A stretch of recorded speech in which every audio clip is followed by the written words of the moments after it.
भगवान के भक्तों के लक्षण भी ऐसे, वो भी निर्वैर होते हैं।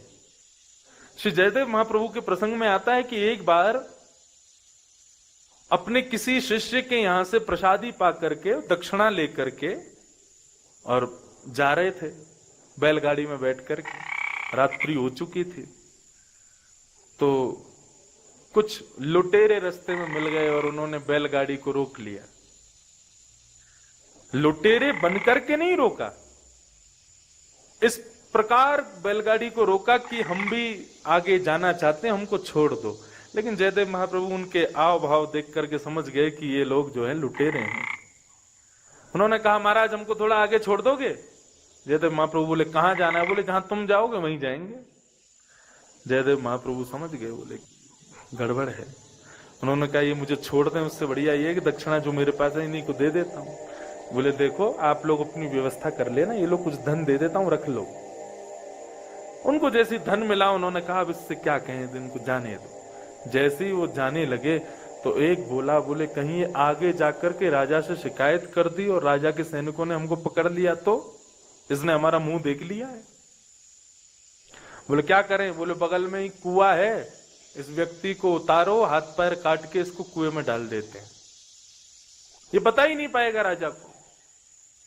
और वे चारों दौड़ करके गए और जाकर के जयदेव महाप्रभु को उतार करके उनके हाथ पैर काट दिए और उनके बचे हुए देह को कुएं में फेंक दिए।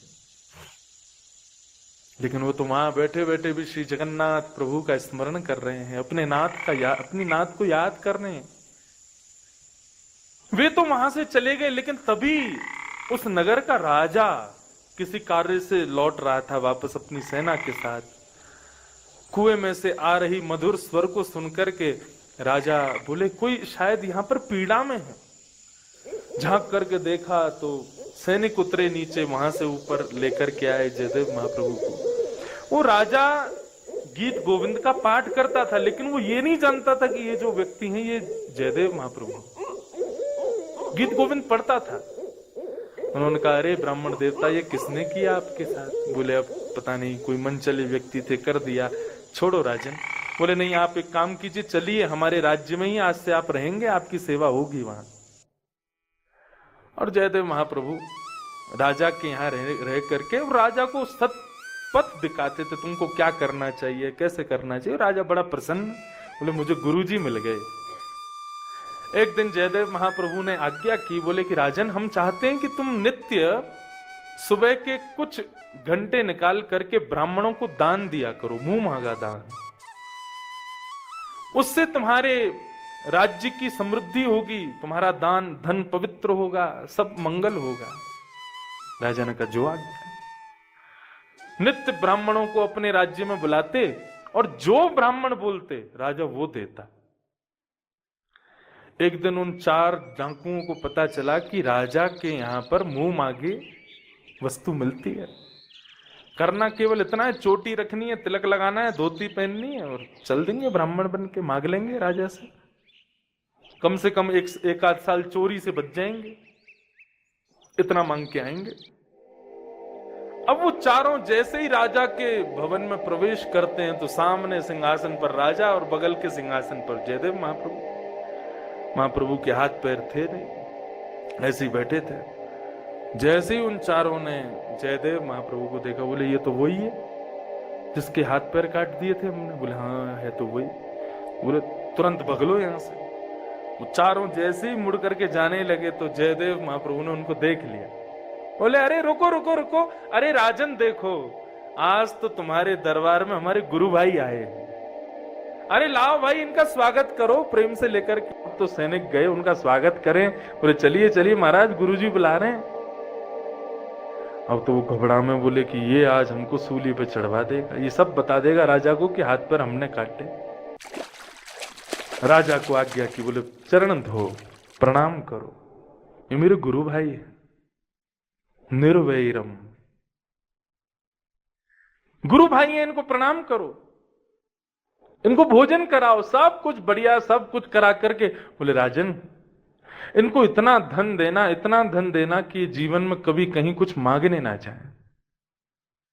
राजा ने कहा, गुरुजी आपने पहली बार ऐसी आज्ञा की है, आप जितना कहोगे मैं दुगना करके दूंगा। और महाराज सोने के तखत, सोने के सब सामग्री और इतना सामान राजा ने बंधवा करके बोले, महाराज ये सब आपका। सैनिकों से कहा पूरा सामान उठा करके ले जाओ, जहां से भी ये लोग आए हैं इनको दे करके आओ। जयदेव महाप्रभु बोले, ठीक है भाई लोग, हमारे गुरु भाई सब लोग आते रहना समय मिले तो। विचारों वहां से जाने लगे, मनी मन विचार करने लगे, बोले इसने क्या किया, ये तो बिल्कुल उल्टा ही हो गया सब कुछ। सैनिक लोग एक जगह बैठ करके कहीं प्रसाद पा रहे थे, तो उन महात्माओं से, उन डाकुओं से पूछा, बोले महाराज एक बात बताओ, आप हमारे गुरुजी के क्या लगते हो, और हम जानना चाहते हैं हमारे गुरुजी के हाथ पैर कैसे कट गए। तो उन डाकुओं ने झूठ बोला, बोले अब हम तुम्हें क्या बताएं, तुम्हारे पूजनीय हैं वो, इसलिए हम कुछ कह नहीं रहे, लेकिन ये ना, ये जब गुरुकुल में पढ़ते थे तो इन्होंने हमारे गुरुजी के यहां चोरी करी थी और ये पकड़े गए। तब गुरुजी ने हमको आज्ञा की कि भाई इसको जान से मार दो, मैं इसको जीवित नहीं देखना चाहता, इसने गुरुद्रोह किया है। तब हम लोग उसको लेकर के वन में आए, हमको बड़ी दया आ गई, भाई इसको जान से नहीं मारना चाहिए, तो फिर हम लोगों ने जान से ना मार के उसके हाथ पैर काट दिए। ऐसा हुआ। जैसे ही ये बात उन चारों डाकुओं ने कही, पृथ्वी डामाडोल होने लगी, पृथ्वी में प्रलय जैसा आने लगा, भूकंप, और जहां वो चारों खड़े थे वहीं से धरती फट गई और चारों धरती में समा गई। उन सैनिकों ने जाकर के ये बात पूरी राजा को बताई। राजा ने जब ये बात सुनी तो उन्होंने जाकर के गुरुदेव को प्रणाम किया, बोले गुरुजी मैं सत्य जानना चाहता हूं क्या है। बोले राजन, तुम जिस नित्य गीत गोविंद का पाठ करते हो उसकी रचना मैंने की है, मैं जयदेव। राजा के नेत्र सजल हो गए, भगवान आप मेरे गुरु हैं, समय से मैं बचपन से आपको पढ़ रहा हूं, आपने कभी बताया नहीं कि आप जयदेव हो, और आपने जो ये किया उन लोगों को, डाकुओं को ब्राह्मण बता करके उनको इतना धन दिलवाया, ये क्यों? बोले मैं तो चाह रहा था कि उनकी बुद्धि सुधर जाए, वैसा ना करें। लेकिन राजन सदैव याद रखना, जब तुम्हारे साथ किए हुए किसी व्यक्ति को तुम क्षमा कर देते हो ना, और तब भी वो व्यक्ति नहीं सुधरता, तो प्रकृति तुम्हारा बदला लेती है। मैंने क्षमा किया और मैंने और उपकार किया कि वो सुधरे, लेकिन फिर भी नहीं सुधरे ना, तो प्रकृति ने मेरा बदला लिया। और इतना कहते ही जयदेव महाप्रभु की दोनों भुजाएं और दोनों चरण प्रकट हो गए। वे साधारण थोड़ी हैं, हरि अवतार हैं, ठाकुर जी के परम प्रिय हैं जयदेव महाप्रभु। यूं ही नहीं, जगन्नाथ भगवान, श्री बद्रीनाथ भगवान, उनके कृत उस गीत गोविंद को सुन के सोते हैं। साधारण नहीं है जयदेव। तो निर्वैरम, सतयुग के लोगों का दूसरा लक्षण क्या है? निर्वैरम, किसी से बैर नहीं करते। मैं अपनी कथा में सदा कहा करता हूं, कोई तुम्हारे साथ कुछ गलत करे, कुछ बुरा करे, तो तुम दंड देकर के बहुत हल्के में पार करवा देते हो उसको। तुम क्षमा करो, बदलने का मौका दो, फिर भी नहीं बदलेगा ना, तो प्रकृति दुगना लेगी उससे बदला। हम कहते हैं ना भगवान सब देख रहे हैं, ये बात कहने की नहीं, ये वास्तविकता है। प्रकृति सब याद रखती है कि किसने किसके साथ क्या किया है और उसको कब क्या कैसे देना है।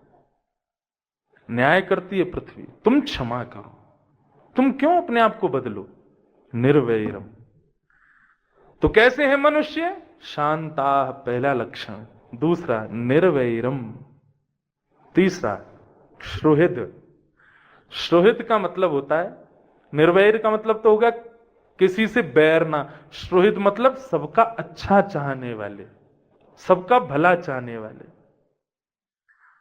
हम कलयुगी लोग केवल अपना भला सोचते हैं, लेकिन सतयुग के लोग कैसे हैं? सबका मंगल हो। तेरा मंगल मेरा मंगल सबका मंगल होए रे। जो हम कहते हैं कि सबका मंगल हो, लेकिन मानते नहीं है, स्वीकार करते नहीं है। सतयुग के लोग ऐसे ही हैं, वो सबका मंगल चाहते हैं, सबका मंगल हो। और चौथा लक्षण क्या है?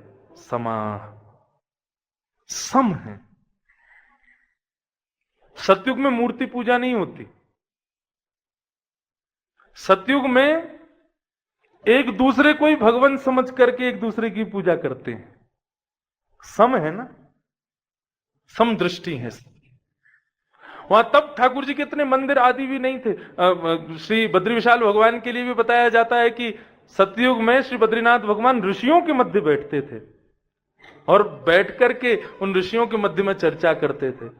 त्रेता में महर्षियों, सतयुग में महर्षियों के मध्य में, त्रेता में भक्तजनों के मध्य में, आदि आदि ऐसे प्रसंग मैंने पढ़ा है।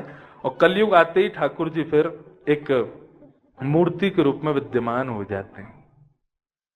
उससे पहले ठाकुर जी यहां पर बिल्कुल सस्वरूप, जैसे ठाकुर जी हैं वैसे ही इस भूमि में विचरण करते थे।